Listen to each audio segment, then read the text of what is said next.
खुदावंद के जिंदा कलाम में से पैदाइश की किताब उसका 42वां बाब आयत पहली ता 19वीं। और याकूब को मालूम हुआ कि मिस्र में गला है। तब उसने अपने बेटों से कहा कि तुम क्यों एक दूसरे का मुंह ताकते हो।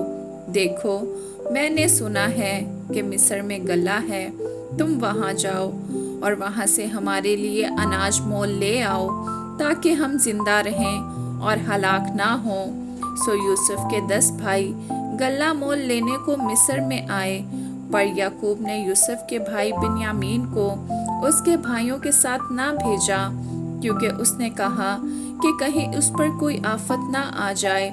सो जो लोग गल्ला खरीदने आए, उनके साथ इस्राएल के बेटे भी आए, क्योंकि कनान के मुल्क में काल था और यूसुफ मुल्क के मिस्र का हाकिम था, और वही मुल्क के सब लोगों के हाथ गल्ला बेचता था।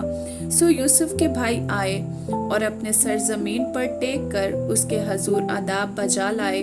यूसुफ अपने भाइयों को देखकर उनको पहचान गया, पर उसने उनके सामने अपने आप को अनजान बना लिया और उनसे सख्त लहजा में पूछा, तुम कहाँ से आए हो?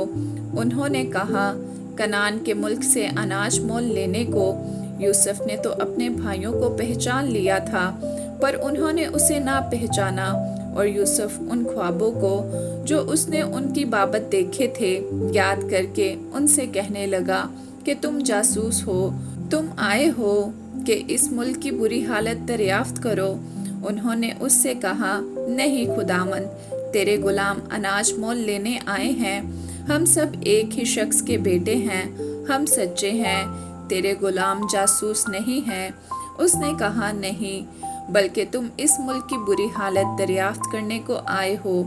तब उन्होंने कहा, तेरे गुलाम 12 भाई एक ही शख्स के बेटे हैं, जो मुल्क कनान में हैं। सबसे छोटा इस वक्त हमारे बाप के पास है और एक का कुछ पता नहीं। तब यूसुफ ने उनसे कहा, मैं तो तुमसे कह चुका हूँ कि तुम जासूस हो।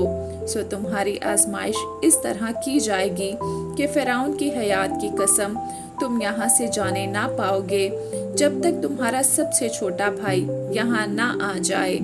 सो अपने में से किसी एक को भेजो कि वो तुम्हारे भाई को ले आए, और तुम कैद रहो, ताकि तुम्हारी बातों की तस्दीक हो कि तुम सच्चे हो या नहीं, वरना फिरौन की हयात की कसम, तुम जरूर ही जासूस हो।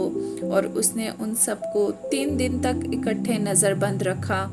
और तीसरे दिन यूसुफ ने उनसे कहा, एक काम करो तो जिंदा रहोगे, क्योंकि मुझे खुदा का खौफ है।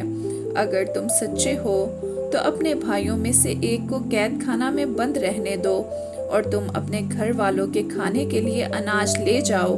आमीन।